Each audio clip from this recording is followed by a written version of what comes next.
All right, guys, let's go straight back into it, shall we? Where did we leave off last time? Let's give this a play and see what's happening. So we can see where to go from here. All right, so we're getting our terrain, caves, trees, no floating trees. Everything looks all right. That's all good, yeah? Yep, cool. Chunks as well, right? Let me just double check. Those are working. I believe they should be. Yep, perfect. All right. Easy. But what are these? We're getting a bunch of messages here. Let's do a Visual Studio. Cool. And the line which is giving that is this. We don't need this anymore. I don't think you guys will even have that. That was just me debugging earlier. But I think today we'll get started with some ores. Yeah? Alright. Sounds good. Let me clear our console. There we go. Cool. And right, alright. So we'll make this private again. So go back into Visual Studio, scroll down, and right here, change this public into private because we don't need to see that in the inspector anymore. That's all good. And then we want to start our ores. So the way we might do this is I might turn these into scriptable objects. So I'll show you guys how to do that right now. You want to go and create a new C# script, and we'll call this tile class. Open that up. There we go. We don't need this. Don't need that. That's all good. Save that. And you want to change mono behavior to type scriptable object because this isn't going to derive from that type. And it's not going to be a script that runs on any object. Cool. And then you want to open some square brackets and say create asset menu. File name, we'll say, let's do tile. We'll do new tile class. And menu name can be tile class. Basically, this is going to be the name which appears when you create this file, this tile class file, and that's going to be the menu it's under in the create. So save that, go into Unity, you'll see what it does now. As soon as this compiles, you want to go here, create, and you'll see at the top we get this tile class. Click that and you'll see it's called new tile class. We call this, it's called stone. And at the moment, there's nothing in the inspector here. So to get something in the inspector there, we need to add some variables here. So the main variable we need obviously is our sprite. So what we're going to do is turn each of these blocks, our tiles, into a tile class. So we'll have a public string tile name, and then we'll have a public sprite tile sprite. This is also going to be very useful when we're creating our inventory system, because we're going to be able to show the tile in the inventory dependent on its sprite and tile name. We'll have, that should be fine for now. For all these blocks, it should be perfect. Yep. So we then want to go back into Unity, and underneath stone, you just want to set the name here to stone, and you want to set the sprite to stone, stone, stone. Why is it appearing like this? This should be it, I believe. Yes, perfect. There we go, and now it's all loaded. Fantastic. All right. And that's all good and all, but if we go here and say we have to change this to tile class stone, that's going to give us an error down here. Tile sprite equals stone dot tile sprite. So unfortunately, we do have to do this manually for each of these tiles. But this we're gonna do a better way to represent these in we don't want to reference each of these in the script and then manually place them and see them in the inspector all the time, because we don't need to see them in the inspector. It is a waste of space. So what I'm going to do is create another C# script,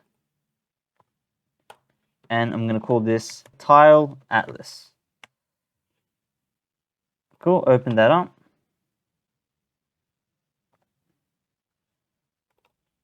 Change this to scriptable object again.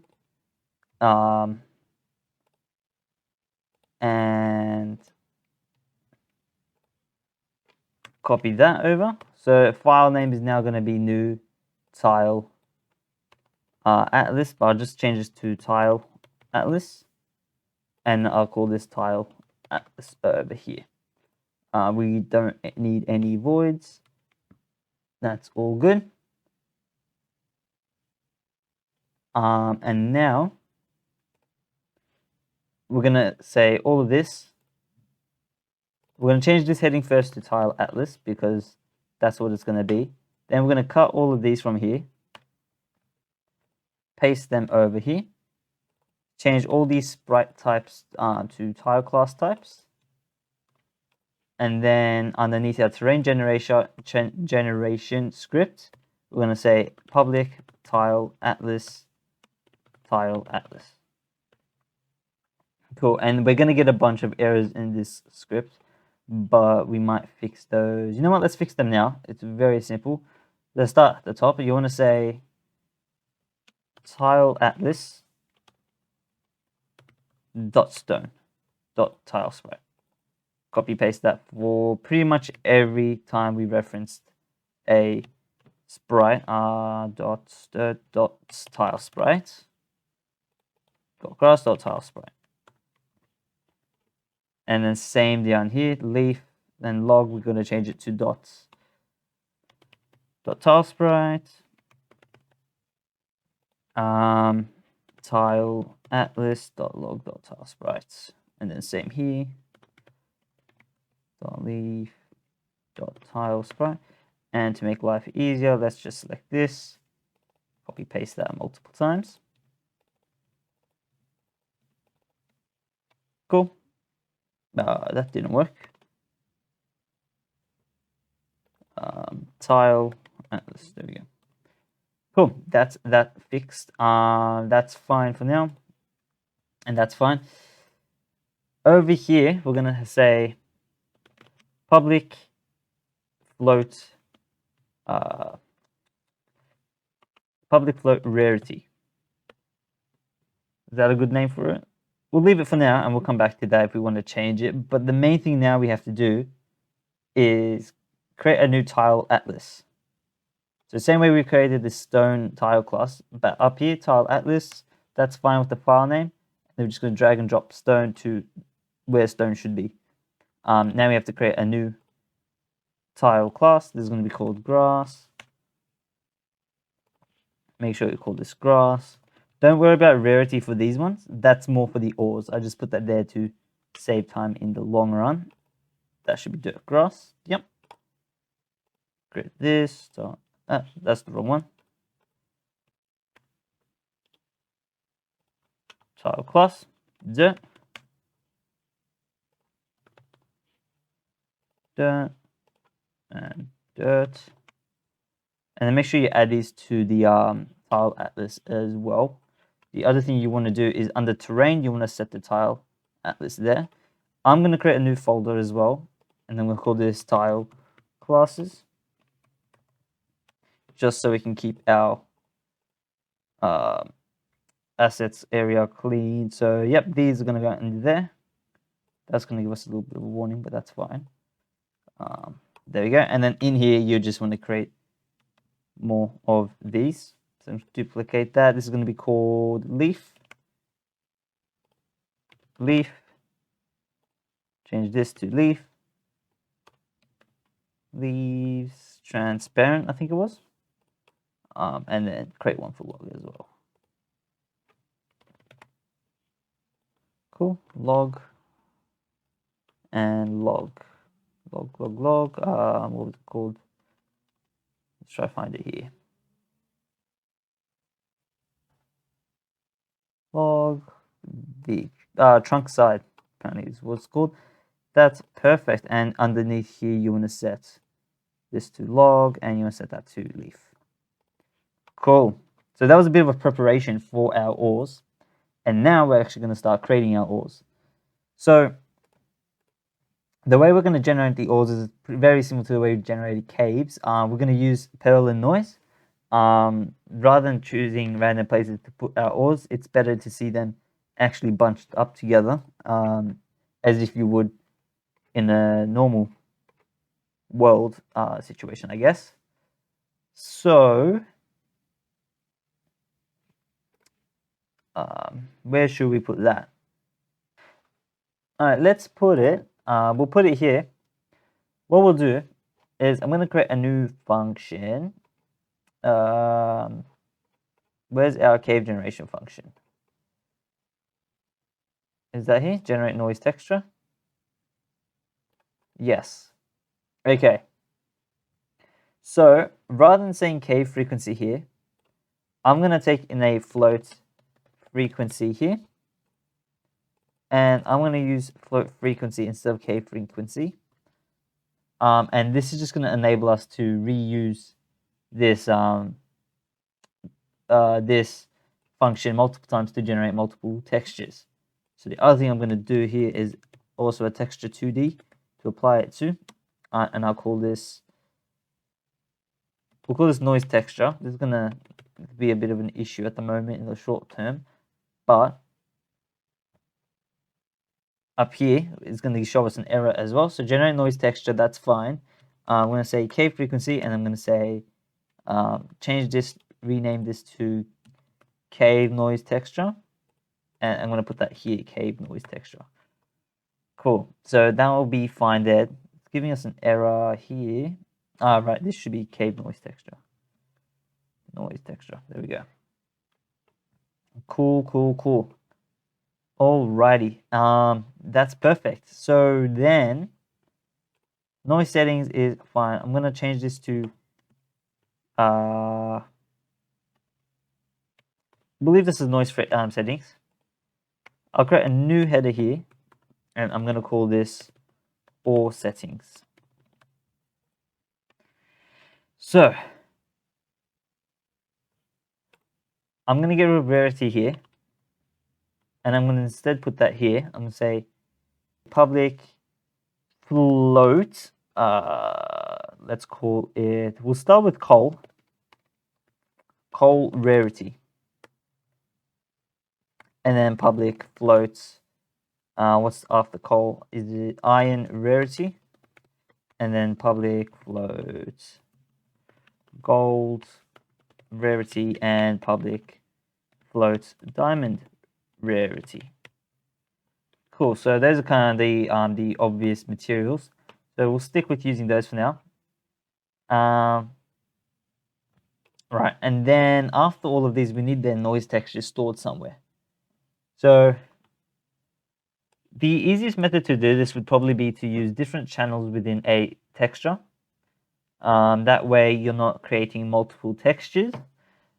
But the reason I'm not going to do that is because if I want to add another ore later, it's going to give me an issue because textures only have 3 or 4 channels if we include the alpha channel.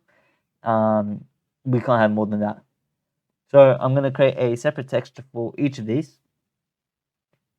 And realistically, we don't have to. We could just go and do it with some math, but for the purpose of visualization, it might be a better idea to create them. In terms of optimization, of course, we probably shouldn't. So what I'll do right here, before we generate terrain, we're going to generate chunks. That's fine. After this one, after we generate caves, that's when we'll do it. Shall we? Yes, we'll do that. All right. So we have a public texture 2D cave noise texture. And then we're going to have a public texture 2D. Let's call this coal texture, and then we'll say duplicate this for all of them. So 4 times, that's fine. Iron texture, gold texture, and diamond. And in fact, let's not call this texture because that's going to get us confused with sprites and stuff. Let's give this a better name, maybe coal. We'll call it spread. I'm not very good with variable names, to be honest, but this will sort of make a little bit more sense for visualizing our spread of our minerals across the world. So in fact, we might even put this on an onValidate function, just so when we update the values, we can see them as well in real time. But we're going to say generate noise texture. We're going to say coal rarity, and we're going to say coal spread as our noise texture there. That's giving us an error because that should be capitalized. There we go. Alrighty. So just duplicate that for each of those ones. So I'm going to call this ores. Righty, and iron, gold, diamond, and same here. Iron, gold, diamond. Cool. And that's all good. What I'll do here, I might put this in an onValidate void, onValidate. Cool. Do I generate that here? Yes, I do. Noise texture equals new noise texture. Okay, so that's an issue there. This line here, it's essentially creating a new noise texture from using this one.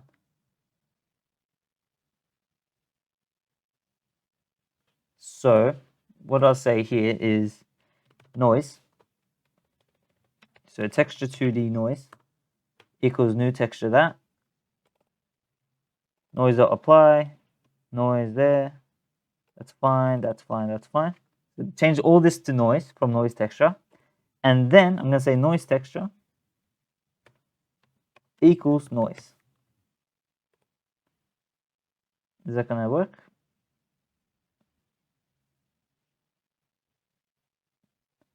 Top part of shift public. Okay. Interesting.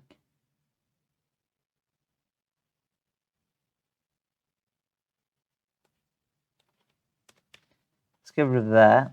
Let's get rid of that. And you know what? I think the best method to probably do this is change this back. And we might have to just define them up here in our start method. So we'll get rid of onValidate. That's fine. We won't use that yet, at least.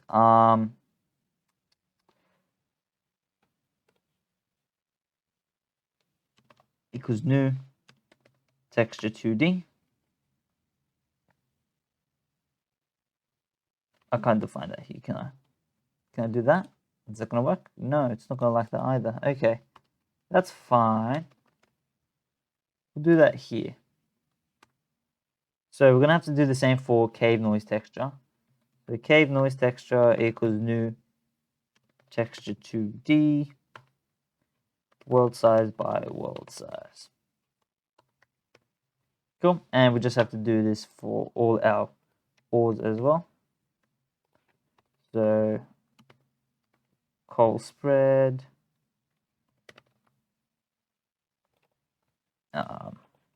iron spread, gold spread, and diamond spread. Cool. Okay, so that should be fine. Let's go back into Unity and just make sure that we're not getting any errors. So, Okay, so we're getting textures here. That's perfect.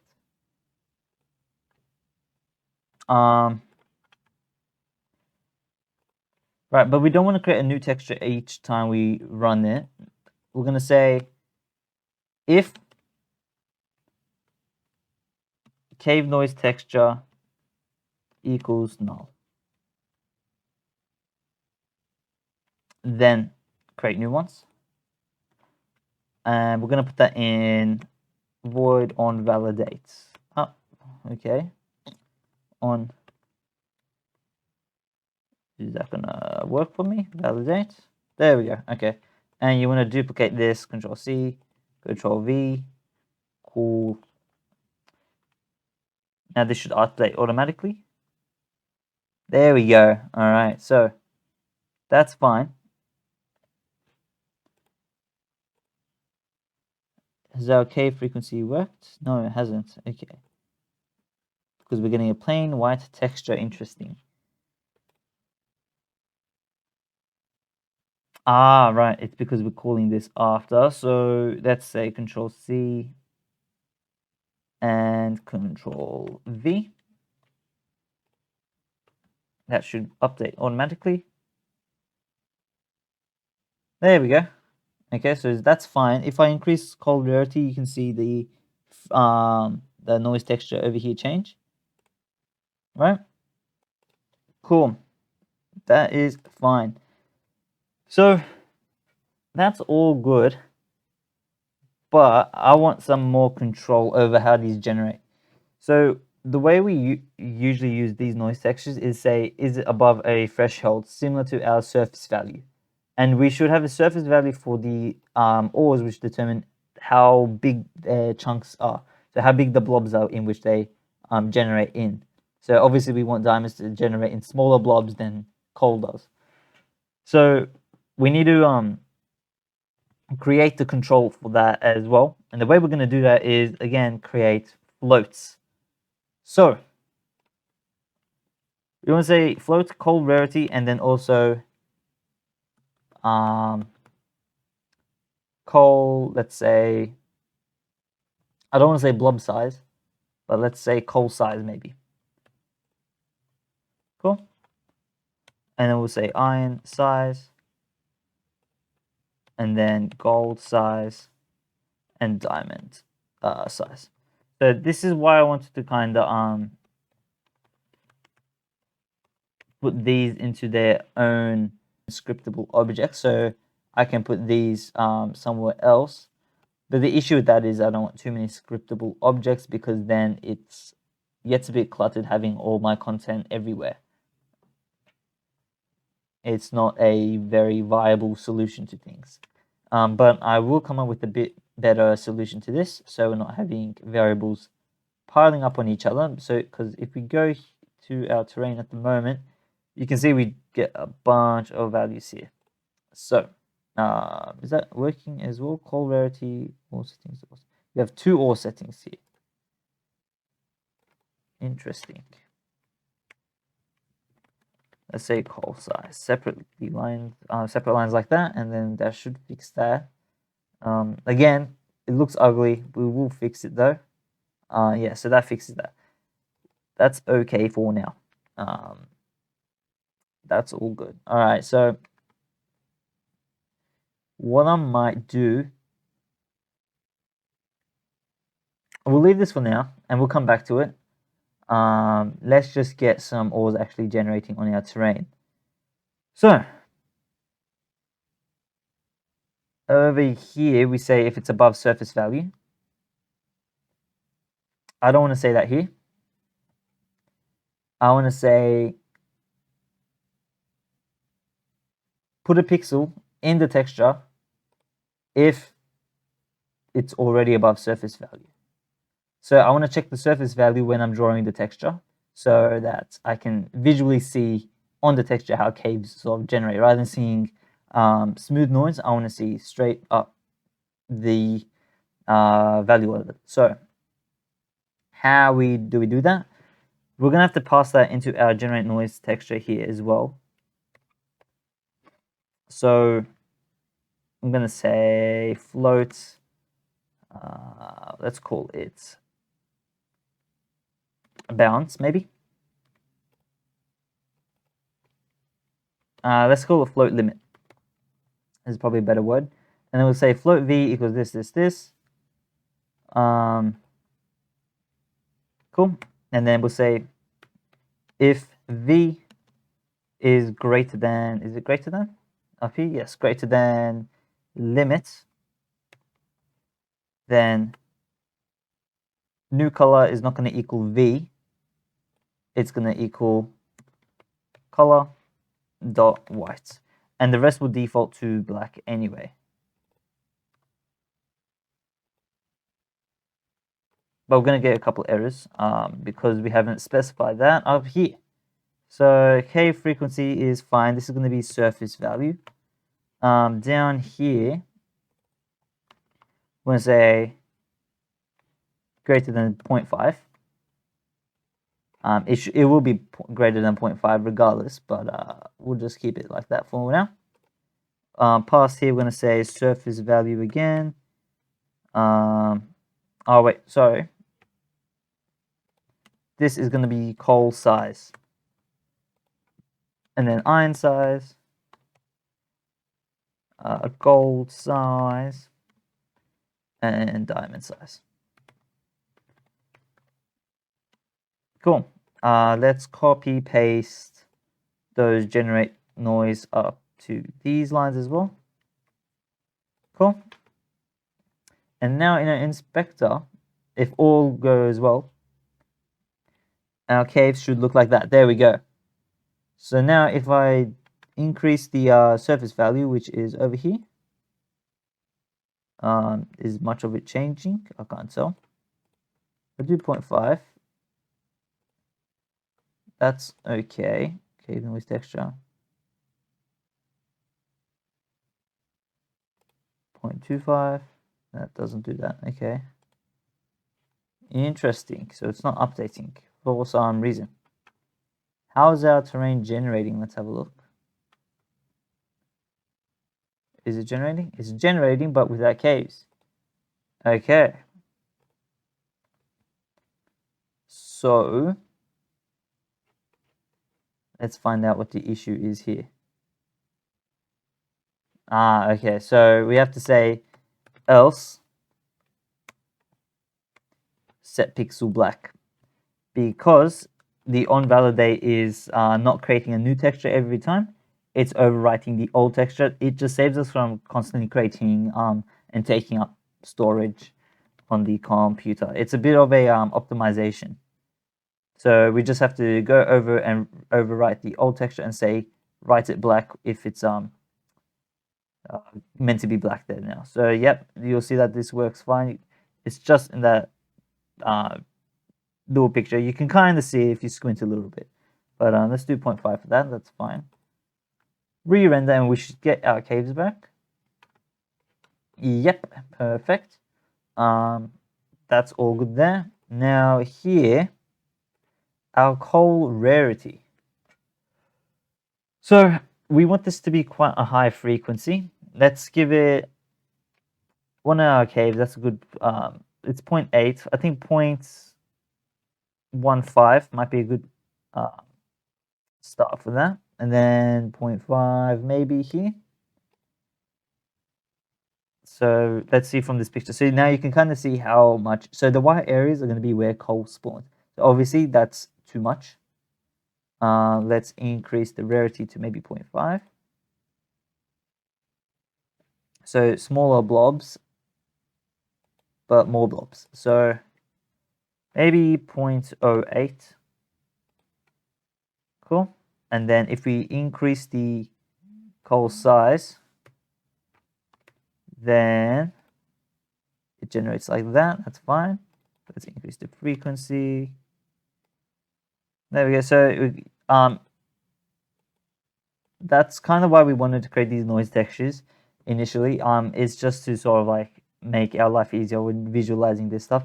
So let's go through each of these textures and just give it a rough sort of a visual of what they should look like. So for coal, I think I might want to leave it there, but I might increase this to 0.9. That's not enough. 0.8. Okay, I think that's a good spread of coal. In fact, let's do the same for iron, 0.08 and 0.8.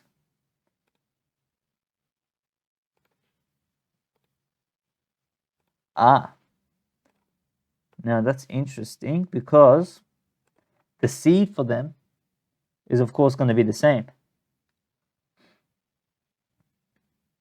So I'm going to pass in the seed at the start. I'm going to say float seed. The only thing we want the seed to remain this same for, or rather seed is going to be generated up here. And then we're going to pass it in to each of these. Is that right?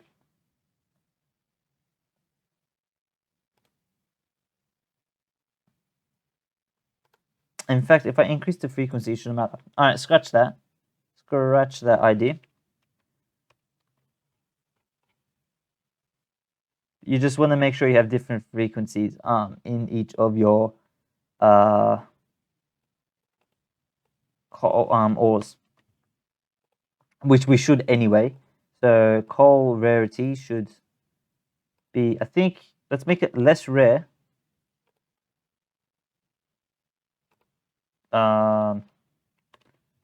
That will give us more blobs, or vice versa. Let's make this 0.1. Okay, that's fine there.